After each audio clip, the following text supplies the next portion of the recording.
They tell you to escape the system, hustle culture, freedom talk, break the matrix. But notice something strange. No one ever tells you who built it. Because the moment you know his name, the illusion collapses. You stop seeing the world as random. You stop calling it unfair. You stop blaming chaos. And that realization is terrifying. Because chaos is comforting. Chaos means no one is responsible. But order? Order means someone designed this. You are not trapped in confusion. You are not failing because you're weak. You are not lost inside disorder. You are living inside a structure that rewards certain behaviors and punishes others perfectly. That doesn't happen by accident. That's not nature. That's architecture. Every rule you follow, every price you accept, every job you beg for, every ladder you're told to climb, someone decided this was the correct way to live. Someone tested it, refined it, optimized it, until obedience felt normal and resistance felt risky. And here's the part they don't want you to sit with. The man who helped shape this structure didn't inherit it. He didn't discover it. He constructed it, line by line, deal by deal, collapse by collapse. He started with nothing, no protection, no influence, no sympathy, which means everything you see around you, every advantage, every disadvantage, was not fate. It was design logic. And once you understand that, you can never hear the phrase, just the way the world works, the same again. Because worlds don't just work, they are made by men who refuse to live inside other people's rules. John D. Rockefeller was not born powerful. No inheritance, no famous name, no invisible hand pushing him forward. Just another insignificant boy in a world that doesn't care if you survive. And that's why he saw what others couldn't. While most people asked, how do I win? He asked a far more dangerous question. Who decides the rules of winning? Because he realized something early. Something most men never realize even at the end of their lives. You don't need to control people if you control the structure they live inside. People don't rebel against systems. They adapt to them. They justify them. They defend them. Give a man a cage with a salary, and he'll call it security. Give him a routine, and he'll call it stability. Rockefeller understood this before the world had a name for it. While others chased opportunities, like gamblers chasing luck, he stood back and studied patterns. How money really moves, not how books describe it. How people behave under pressure. How fear makes men obedient. How survival turns morality into a luxury. He noticed something chilling. People don't follow truth. They follow what keeps them safe. So he stopped dreaming. Dreams depend on chance. Instead, he engineered inevitability. He didn't ask, will this work? He asked, what would make this unavoidable? And once he found the answer, the outcome was no longer optional. Here's the part they don't teach you. Because if they did, the illusion would collapse. Rockefeller didn't compete. Competition is for men who accept the rules. He rewrote them. While others fought for market share, he fought for control of oxygen. He understood something devastatingly simple. If you make survival cheap enough, only the strongest structure survives. So he lowered prices. Not a little. Below pain. Below sustainability. Below sanity. Others saw it as madness. They didn't understand the game he was playing. Every time a rival sold oil, they lost money. Every time Rockefeller sold oil, he lost less. Because he wasn't trying to win today. He was starving tomorrow. This is psychological warfare. You don't attack the enemy. You attack their future. The smaller companies panicked. They cut corners. They borrowed. They prayed. Rockefeller waited. He didn't insult them. He didn't threaten them. He didn't rush them. He let time do the violence. Because desperation makes men predictable. And when they finally broke, when pride collapsed into survival, he didn't crush them. That's what amateurs do. He offered safety, a buyout, a merger, a seat inside the machine. Join me, or disappear slowly. Not spoken, understood. This is the genius part. Once absorbed, they stop being competitors. They became organs, no longer thinking, no longer deciding, just functioning. The market didn't notice a war, because there was none, only a quiet extinction. This is how real power moves. Loud power creates resistance. Silent power creates dependency. Rockefeller didn't want enemies. Enemies fight back. He wanted participants who couldn't leave. And this is the lesson most people miss. He didn't build a monopoly by force. He built it by making himself the cheapest, safest, and only rational choice. When choice disappears, people call it fate. Competition didn't lose. It was made irrelevant. No explosion, no rebellion, no collapse. Just one structure growing so large that everything else became unnecessary. Understand this and your thinking shifts forever. You stop asking, how do I beat them? You start asking, how do I make them unable to exist without me? That is not business. That is architecture of reality. And once you see it, you'll realize something terrifying. Most people aren't losing the game.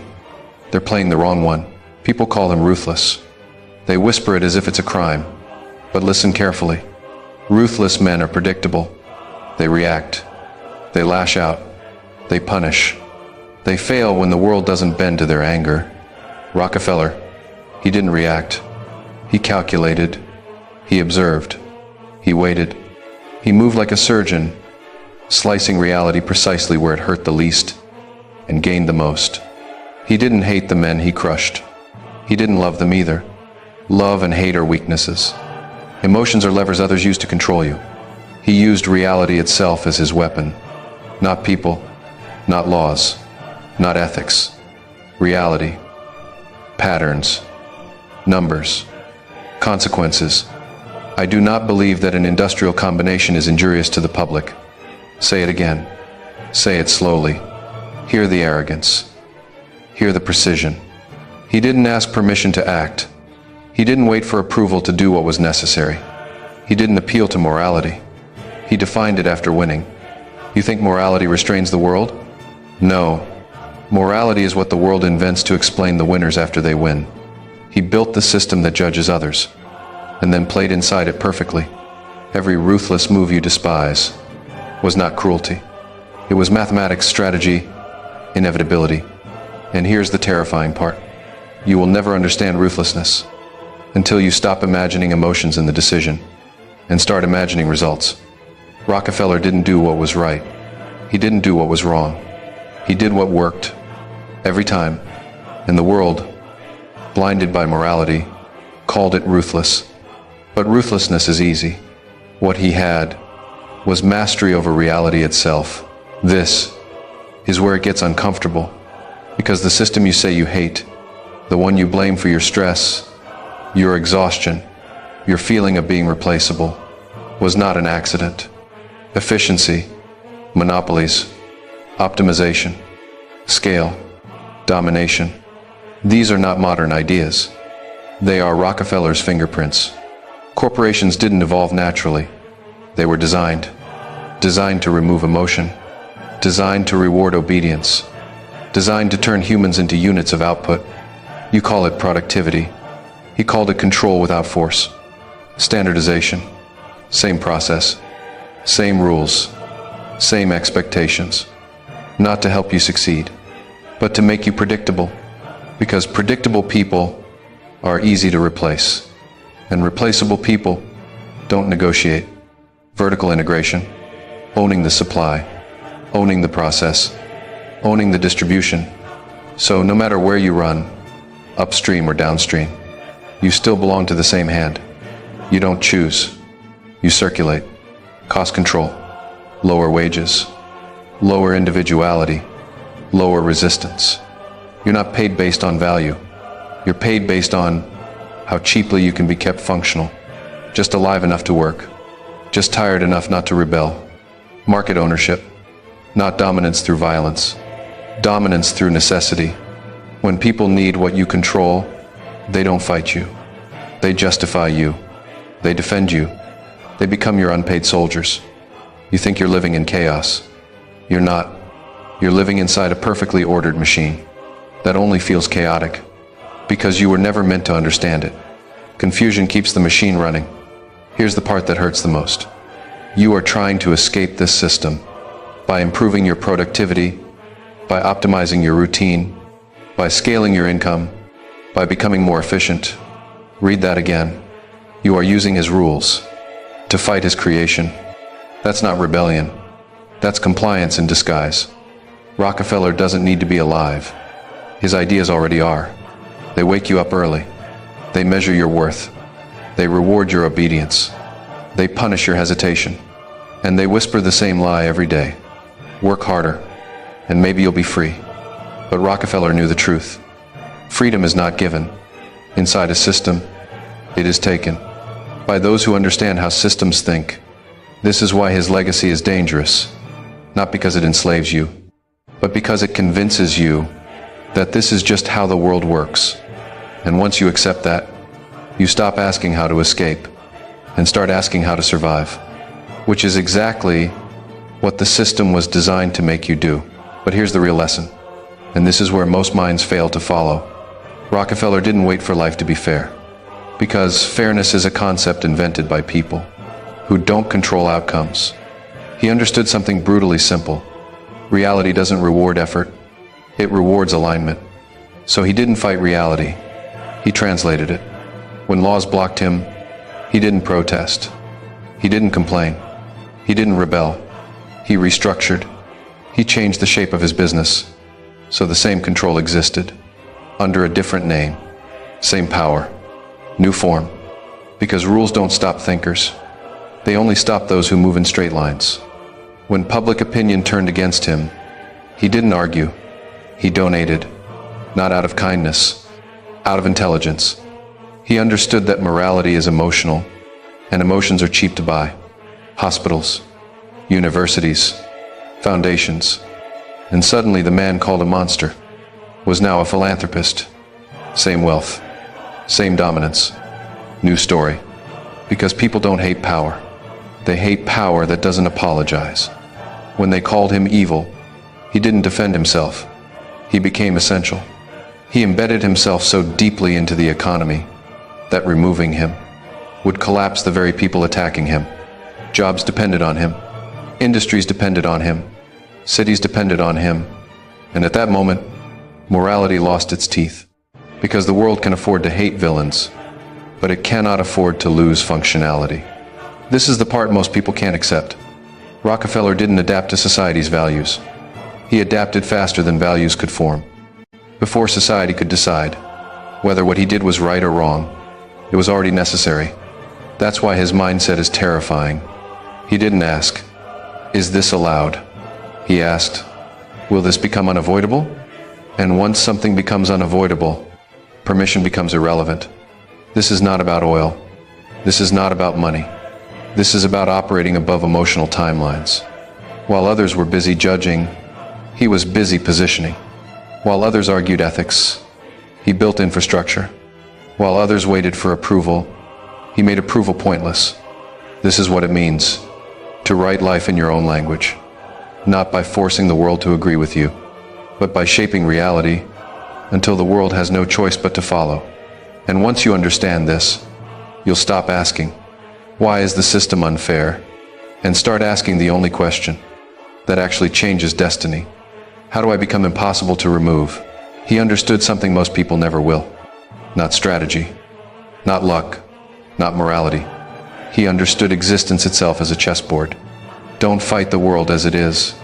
Build something the world cannot function without. Think about that. Most people fight reality. They struggle against circumstances, complaining about timing, luck, society, rules. They try to bend the world to their will and fail. Rockefeller didn't fight.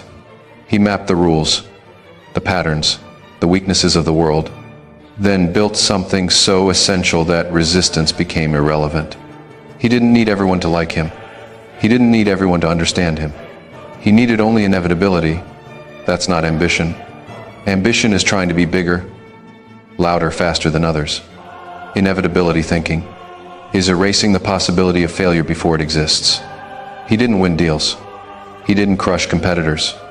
He engineered outcomes so that the world would comply, whether it wanted to or not. The world didn't stop him. It followed him. And here's the dangerous truth for you. This isn't about money. It's not about power. It's about the mindset that bends reality to your vision. Most people live as spectators. Rockefeller lived as the author of reality. Ask yourself, are you building a life you could survive? Or a life the world cannot survive without your control? Because once you think like him, brother, you don't just play the game. You rewrite the rules. You stop hoping for opportunities, because the system itself becomes your opportunity. You stop asking how to escape, because now the world runs through you, from nothing to everything. Not because the world opened its doors for him, but because he never waited for doors. Luck is for men who react, Rockefeller observed. While others asked life for opportunities, he watched how life repeated itself. Prices rise. Men panic. Systems collapse. Power consolidates. Over and over again, he understood something most people never even think to ask. The world is not driven by effort. It is driven by structure. He didn't wake up asking, "What should I do today?" That question is for workers, for soldiers, for men waiting for instructions. Rockefeller asked a question that changes everything. How does this system force people to behave? Because once you understand that, you don't chase outcomes. You position yourself. When oil was discovered, people rushed to dig. He didn't. He watched the chaos. He saw transportation fail. He saw storage break. He saw pricing wars destroy men who thought they were winning. And in that noise, he saw clarity. The one who controls stability becomes invisible power. So he didn't try to be the fastest. He tried to be unavoidable. Here's the uncomfortable truth. Rockefeller didn't work harder than everyone. He worked earlier in the chain, where reactions don't matter, where leverage lives. While others reacted to demand, he controlled supply. While others fought for customers, he made himself necessary to competitors. That's not hustle. That's predatory intelligence. Reactive men ask, "How do I win?" Strategic men ask, "Where will everyone be forced to stand?" And Rockefeller placed himself there. Every time. This is why he always looked calm. Because panic only exists for those inside the system. He stood above it. He knew crashes would come. He knew men would fail. He knew governments would interfere. And instead of fearing those moments, he prepared to harvest them. From nothing to everything. Because he didn't fight circumstances. He used them. When chaos appeared, he expanded. When pressure increased, he consolidated. When rules changed, he redesigned the game. Most people try to escape the system. Rockefeller understood something far more dangerous. You don't escape systems. You either serve them, or you design them. And the moment you start thinking like that, life stops feeling random. You stop asking, "Why is this happening to me?" And you start asking, "What does this situation force people to do? And how do I benefit from that?" That's how destiny is written. Not with hope, not with motivation, but with placement. Rockefeller didn't become powerful because he wanted it. He became powerful because he refused to stand anywhere. That power couldn't flow through him. This is not a moral lesson. It's a mental weapon. Use it carefully. This is why his story is dangerous. Because once you truly understand it, you don't just learn something, you lose an illusion, and illusions never come back. You suddenly see the world split into 4 types of people, not by intelligence, not by morality, but by position. Victims. I believe life happens to them. They complain about the system. They curse the rules. They wait for fairness. They don't realize something painful. The system does not hear complaints. It only responds to pressure and leverage. Workers accept the rules. They obey schedules. They chase security. They trade time for survival. They are not stupid. They are trained. Trained to believe stability is safety. And safety is freedom. It isn't. It's permission. Rebels see the lie, but fight it the wrong way. They resist. They rage. They shout truth into the void. And that's exactly why they lose. Because systems don't fall to resistance. They absorb it, brand it, sell it back. Rebellion makes noise. Noise changes nothing. And then there are architects. They don't complain. They don't obey. They don't resist. They observe. They ask questions no one else dares to ask. Who benefits if this continues? Who collapses if this stops? Where does power flow when emotions are removed? Architects don't fight the system. They design a better one and let the old one starve to death. They don't ask for freedom. They make themselves necessary. And necessity is power disguised as usefulness. This is what Rockefeller understood. That control doesn't come from dominance. It comes from placement. Be so deeply embedded in the structure that removing you feels like self-destruction. That's why once you see it, you can't unsee it. Every rule looks intentional. Every normal feels engineered. Every struggle looks preventable. And the most uncomfortable realization? Most people don't want freedom. They want better chains. Architects know this, and that knowledge is what separates spectators from those who decide how the game is played. Rockefeller didn't escape the system. That's the lie weak minds repeat. Escape is what prisoners dream about. Architects don't escape. They redesign the prison. He understood something most men never do. The system is not an enemy. It is a tool, and tools don't hate you. They only respond to those who know how to use them.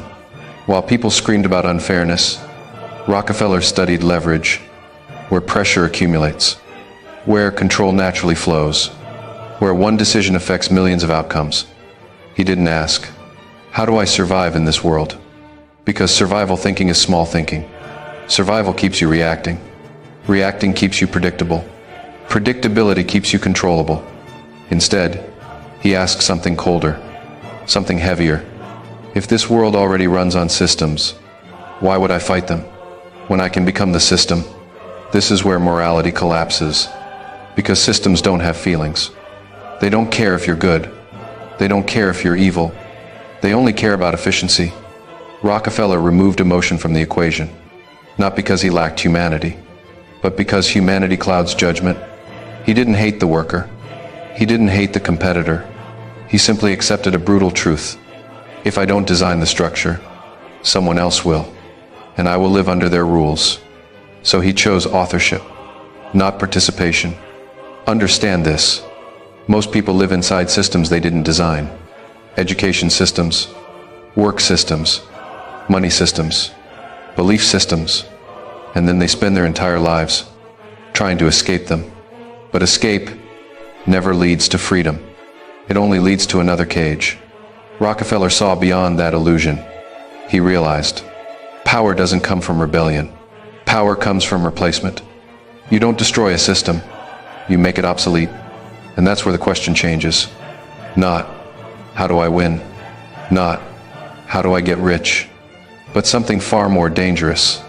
Something that reshapes reality itself.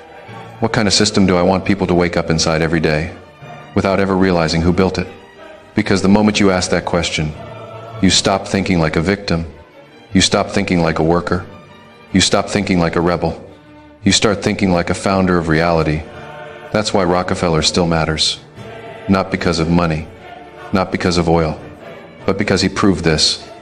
The world doesn't belong to the strongest. It belongs to the ones who design the rules quietly and let everyone else call it normal. That is not a lesson. That is a warning. And once you understand it, you'll never look at the world the same way again.